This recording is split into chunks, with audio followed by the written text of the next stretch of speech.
The Disappearance of Robin Graham. With all respect, the disappearance of Robin Graham is quite literally a Hollywood horror story. The 18-year-old disappeared in November 1970 on the Hollywood freeway in Los Angeles. As the investigation unraveled, things began to get really quite spooky. Graham had been out partying that fateful night and had been dropped back to her car by a group of college friends. After setting off home, her car stalled near the Santa Monica off-ramp on the freeway. Police officers on their regular loop stopped and offered to call a tow truck for Graham, but she declined the offer and explained she was going to a phone box to call her parents to come and pick her up. After completing the loop, the officers stopped a second time to check in with Graham, where she explained she'd called her parents. Satisfied, the officers drove on. The officers drove past Graham one final time around 2 a.m, but did not stop this time, as they saw her with a dark-haired man, estimated to be in his late 20s, who they presumed to be the family member that Graham had contacted. The officers also observed Robin seemingly willingly climb into the man's car and drive off. This was the last time that Robin Graham was ever seen. At around 2:30 a.m, Graham's parents arrived at her car to find it locked, empty, and abandoned. Robin Graham was nowhere to be seen, and the patrolling officers who had seen her drive off explained to her parents that, in line with protocol, they had not intervened. Investigators quickly began to link Graham's disappearance to a series of chilling abductions of young women in North California in the few years before the incident. After reading the Los Angeles Times coverage of the disappearance, a woman came forward to the authorities with an eerily similar story to that of Robin Graham. She explained that she had been stranded on the Hollywood freeway earlier that same night when she was approached by a man driving a light blue Corvette who claimed that he was an off-duty policeman and offered her a lift. She refused the offer and was later to identify the stranger that she and possibly Robin had spoken with as a man named Bruce Davis. Davis had a sinister backstory, being heavily linked to the Manson family, a murderous cult responsible for the deaths of 9 people in the 60s and 70s in California. However, the police were more interested in Bruce Davis, suspected of being the deranged Zodiac Killer. The Zodiac Killer haunted North California between 1968 and 1970. In truly sadistic Jack the Ripper style, he would haunt the press with cryptic messages expressing his love for killing humans.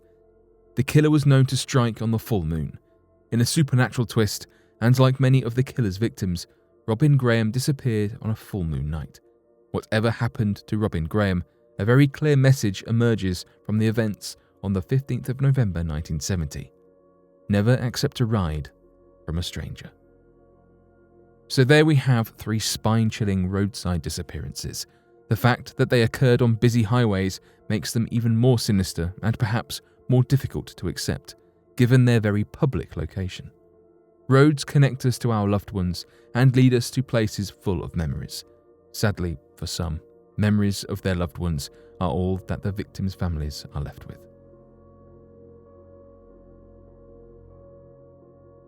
The Carroll A. Deering. The Carroll A. Deering was built in Maine in 1919. It was the last ship to be ever made by G.G. Deering Company, and it was designed to carry large amounts of coal. On August 22, 1920, the ship set sail to Rio de Janeiro with Captain William H. Merritt, his son Sewell, and a 10-man crew. A few days into the trip, Captain Merritt became very ill. They made a stop in Lewes, Delaware, so the captain and his son could get off, and they were replaced with Captain Willis B. Wormel and Charles McClellan. They made their way to Brazil and delivered the coal without any problems. While in Brazil, Captain Wormel visited another captain and told him he didn't trust the crew on the Deering. He had many concerns with them, and he only trusted the engineer, Herbert Bates. When the ship reached Barbados, Captain Wormel spoke with yet another captain about how troubling his crew had been, especially McClellan, who treated the rest of the crew badly. The captain he spoke with, along with 2 others, heard McClellan say that he would get Captain Wormel before they made it to Norfolk. While sailing through a storm off Cape Fear, the ship lost its anchors and chains. On January 29, 1921, the Deering came to the Cape Lookout lightship and tried to radio for help, but the radio at the lightship was out. Thomas Jacobson, the lightship's keeper, said someone tried using a megaphone since the radio was out, but the man had broken speech and didn't seem to act like an officer. He also said the crew was going around on the quarterdeck, where crewmen usually weren't allowed to be, and they also seemed confused. 2 days later, CP Brady spotted the Deering from the Cape Hatteras Coast Guard station. The ship was stuck with its sails still set on the edge of Diamond Shoals. Due to bad weather, rescue ships couldn't get near it until February the 4th. By the time the rescue crew got to the ship, it was taking on water and had been abandoned. Strangely, almost everything inside the Deering was damaged, but it didn't seem to have happened completely by accident. It appeared that the binnacle box had been forced open and broken with a sledgehammer found nearby. The ship was missing various things such as navigation equipment, life rafts, and the crew's personal items. They also found food left on the stove, leading them to believe they were preparing food at the time the ship was abandoned. The Deering was damaged beyond repair and was destroyed. The government launched an investigation to find out what happened, but no official conclusion could be made. The ship had been sailing away from any bad weather and there was no evidence of piracy. Many believed there may have been a mutiny, which would explain the man Thomas Jacobson saw trying to get help. They also considered the idea that when the ship got stuck, the crew got away on lifeboats and were swept out to sea. None of the crew was ever found, and neither was any wreckage or lifeboats. The story of Carol A. Deering is one of the most popular mysteries among sailors. It is now often referred to as the ghost ship of the Outer Banks. Many people have theories about what happened, but it is likely that no one will ever know the truth. The Cincinnati radiation experiments. Seen as one of the most morally bankrupt and disgusting experiments ever conducted on the US population is that of the Department of Defense-funded project known as the Cincinnati radiation experiments. It is estimated that over the course of about 11 years, with more than $670,000 in funding, a doctor by the name of Eugene L. Sanger conducted illegal radiation experiments on unknowing African American citizens alongside a team of 14 other scientific researchers.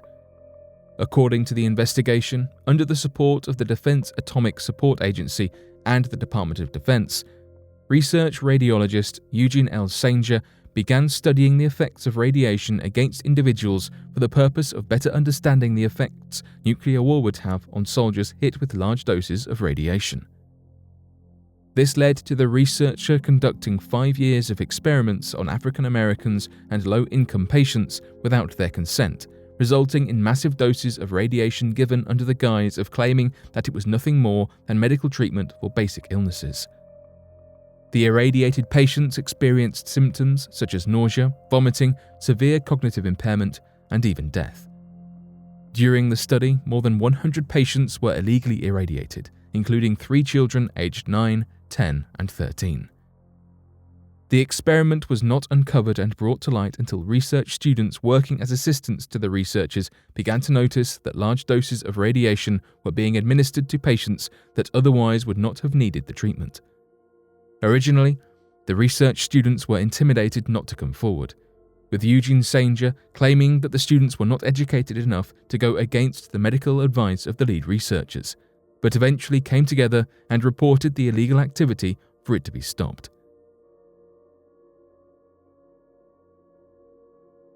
The Smoky Mountains Disappearance. Father's Day weekend 1969 will never be forgotten by the Martin family. Sadly not for happy reasons. On the 14th of June that year, Dennis Martin and his grandfather, father, and younger brother headed to the Great Smoky Mountains National Park for their annual family camp, accompanied by family friends with their 2 young boys. Dennis, a shy boy, mentally about a year behind his peers, was known to respond to any call of his name, even from strangers. That day, the group had hiked to Spence Field near the Appalachian Trail in the park, planning to camp there overnight. The 4 boys began playing a game of hide-and-seek in the overgrowth, planning to surprise the adults. Minutes later, 3 of the 4 boys jumped out of the trees, but Dennis was nowhere to be seen. After waiting for a few minutes to see if he would appear, Dennis's father William began to worry, and split the group up to search for his son. The time was around 4:30 in the afternoon. Dennis's grandfather Clyde reached the park's ranger station at around 8:30 p.m. Upon his arrival, rain began to lash down, making the search more difficult. Trails were washed away, and with temperatures dropping to around 10 degrees Celsius, the odds of finding Dennis were getting lower and lower. In the days that followed, the search party grew to nearly 1,400 members. So many people looking for Dennis led to clues being obscured and a general lack of organization within the group. The US Army Special Forces, the Green Berets, even joined the search, to no avail. Despite worsening weather conditions over the next few days, footprints were eventually discovered by a nearby stream. Authorities attributed them to Boy Scouts camping in the area, but retired park ranger Dwight McCarter believes that the prints likely belonged to Martin. The search officially ended in September 1969, with Dennis presumed dead, most likely after getting lost and perishing in the awful conditions on the night of his disappearance. However, Dennis's father was convinced that his son had been abducted. After all, the campsite wasn't far from a track that Dennis could easily have been driven away on. This theory was backed up by the Key family, who had been camping in the vicinity at the time of the disappearance. A few days after Dennis went missing, the Key family reported having heard an enormous sickening scream, before seeing a hairy man walking stealthily through the woods near where the scream had come from. There are discrepancies in their account of the Key's story, but some say that the man had something bright red slung over his shoulder. Disturbingly, Dennis was wearing a red t-shirt the day he went missing. Alas, the area was never searched. In 1985, an illegal ginseng hunter came forward saying that he'd discovered remains about 3 miles from Spence Field, which he believed to be those of a young boy. However, fearing prosecution for his illegal hunting, he had kept the discovery to himself for years. This time, the area was searched, but the bones were long gone, likely scattered by animals. Theories abound as to what really happened to Dennis Martin. Did he simply get lost and perish in the harsh conditions, dying from natural causes, starvation, or even animal attack? Or did something much more sinister happen to the little boy? Either way, the unsolved mystery of Dennis Martin means we may never find out how an innocent child cruelly disappeared that weekend in 1969 in Great Smoky Mountains National Park. The disappearance of Laura Bradbury. The final case we're going to talk about today is the heartbreaking disappearance of Laura Bradbury. 3-year-old Laura Bradbury, along with her 2 parents and older brother, were camping in the Joshua Tree National Park in 1984. It was on October 18th that Laura, along with her then 8-year-old brother Travis, went to the portable restrooms at the campground they were staying at. Travis left Laura outside whilst he used the restroom. By the time he had come out, Laura was gone. A search party of 250 people, with the assistance of helicopters and dogs, scoured the national park for Laura. After no breakthrough within 3 days, the police ended their search. Despite this, the Bradbury family showed no sign of stopping, handing out millions of flyers and even appearing on national TV to get the word out. They also set up a dedicated hotline for any information. A bearded man, thought to be in his 50s, described as pot-bellied, with a blue van, was seen around the area right before Laura disappeared, and then later near Burns Canyon. Michael, Laura's father, began to lose faith in the police and slammed them for not following up enough on tips coming through, telling reporters that the police were incompetent or lazy, or both, and even went as far to suggest a cover-up. Michael then found out about Toby Santangelo and Clifford LaVille, and the fact that they supposedly told police information regarding the suspected kidnapper, but it was apparently investigated and deemed not credible. These 2 men were then found killed shortly after coming forward. 2 years later, in 1986, a child's skull was found a couple of miles away from the campsite. However, it was never able to be proven it was Laura's. However, new tests were carried out on the skull in 1990, and they found the skull was a 99% match to Laura. Since 2009, Michael has been requesting the transfer of the skull found to a mortuary. But because there has yet to be a death certificate issued, the remains cannot be released.